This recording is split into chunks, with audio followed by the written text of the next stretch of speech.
সামগ্ৰী সমষ্টিৰ এবাৰ 6জনকৈ প্ৰাৰ্থীয়ে প্ৰাৰ্থিত্ব বিচাৰিছে আৰু তাৰে 2জন NSUI তানজিল হুছেইন NSUI প্ৰাৰ্থিত্ব বিচাৰিছে আৰু লগতে জুবৰিল বক্সি NSUI ৰাজ্যিক নেতা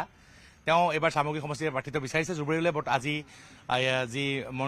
যি টিকেটৰ আবেদন দাখিল কৰিব আৰু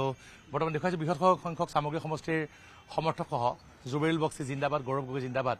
আৰু ভাৰতীয় জাতীয় কংগ্ৰেছ জিন্দাবাদ ধ্বনি দি পেলাই তেওঁলোক ইয়াৰ পৰা গুৱাহাটীলৈ ৰাওনা হ'ব জুবৰিল প্ৰথমে শুভেচ্ছা জনাইছো আৰু সামগ্ৰী সমষ্টিত প্ৰাৰ্থিত্ব বিচাৰিছে সামগ্ৰী সমষ্টি পূৰ্বে ৰকিবুল হুছেইন তাৰ পূৰ্বে নুৰুল হুছেইন এইবাৰ তানজিলে কৈছে যে এইবাৰ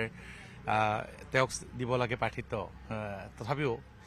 সামগ্ৰী সমষ্টি আকৌ নতুনকৈ গঠন হ'ল যিহেতু ৰূপহী সমষ্টিত অন্তৰ্ভুক্ত হৈছে আপুনি পূৰ্বে ৰূপহী সমষ্টি আছিলে আৰু এইবাৰ সামগ্ৰী টিকট বিচাৰিছে কিমান আশাবাদী সামগ্ৰী টিকেট পাম বুলি চাওক কংগ্ৰেছ দলৰ প্ৰতি সন্মান জনাই মই সন্মান কৰি পেলাই মই আগবঢ়াইছোঁ আৰু মই আশাবাদী সম্পূৰ্ণৰূপে আশাবাদী যে মই 2015 চনৰ পৰা সাংগঠনিকৰ ক্ষেত্ৰত বা কংগ্ৰেছৰ বিভিন্ন কাৰ্যকলাপত মই জড়িত হৈ আছোঁ আৰু সেই আশা লৈ পেলাই মই আজি গুৱাহাটী ৰাজীৱ ভৱনত মোৰ মনোনয়ন পত্ৰ এখন দাখিল কৰিম আৰু এইবাৰ সামগ্ৰী সমষ্টি যি 2024 উপ নিৰ্বাচনত কংগ্ৰেছ পৰাজিত হৈছিলে কিন্তু এইবাৰ সেইটো সমষ্টি নাই এইবাৰ নতুন সমষ্টি হৈছে এইবাৰ আশাবাদী সামগ্ৰী পুনৰ নিশ্চয় আজি চাওক প্ৰত্যেকজন মানুহ যেনেকে ধৰণে ওলাই পেলাই আহিছে ইয়াতে প্ৰমাণিত হ'ল যে কংগ্ৰেছ ইতিমধ্যে জয়ী হ'ল এতিয়া আমাৰ দলৰ নেতৃত্বৰ ওপৰত ডিপেণ্ড কৰিব যে আমাৰ দলৰ শীৰ্ষ নেতাবোৰে কাক টিকট প্ৰদান কৰে সেইটো আমাৰ লক্ষ্য হ'ব আৰু গৌৰৱ গগৈ নেতৃত্বত এইবাৰ অসমত কংগ্ৰেছৰ চৰকাৰ হ'ব নিশ্চয়কৈ গৌৰৱ গগৈ ডাঙৰীয়া আমাৰ অসমৰ ভৱিষ্যত তেওঁক লৈ পেলাই আমাৰ সপোন আছে আৰু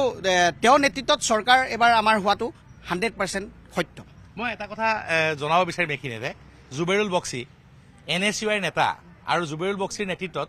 বিগত সময়ছোৱাত ৰূপহীহাট সমষ্টি বা এই যে সামগ্ৰী সমষ্টিৰ নতুন যিবিলাক অঞ্চল আছে তাৰ যিসমূহ মহাবিদ্যালয় আছে বা যি জুনিয়ৰ কলেজ এইসমূহত যি ছাত্ৰ একতা সভা নিৰ্বাচন হৈছে সেইসমূহত জুবৰিল বক্সিৰ নেতৃত্বত NSUI যথেষ্ট সাংগঠনিক তৎপৰতা ৰাখিছিল আৰু বহু যি প্ৰায়কেইখন কলেজত জয়ী হৈছিলে NSUI প্ৰাৰ্থী গতিকে জুবৰিলৰ তাত এটা জনপ্ৰিয়তা আছে আৰু NSUIৰ নেতা হিচাপে যথেষ্ট গ্ৰহণযোগ্যতা আছে আৰু সাংগঠনিকভাৱে NSUI যথেষ্ট শক্তিশালী জুবৰিল বক্সিয়ে কৰিছে গতিকে জুবৰিলে এবাৰ সামগ্ৰী সমষ্টিৰ পৰা টিকট বিচাৰিছে আৰু জুবৰিল তথাপিও কংগ্ৰেছত কিন্তু এটা কথা থাকে পৰিয়ালতান্ত্ৰিক ৰাজনীতি যে কংগ্ৰেছত দেউতাক MLA হ'লে পুতেক আকৌ MLA হ'ব আপোনালোকৰ বিভিন্ন কিন্তু এই ক্ষেত্ৰত এইটো সঁচা প্ৰমাণিত হৈছে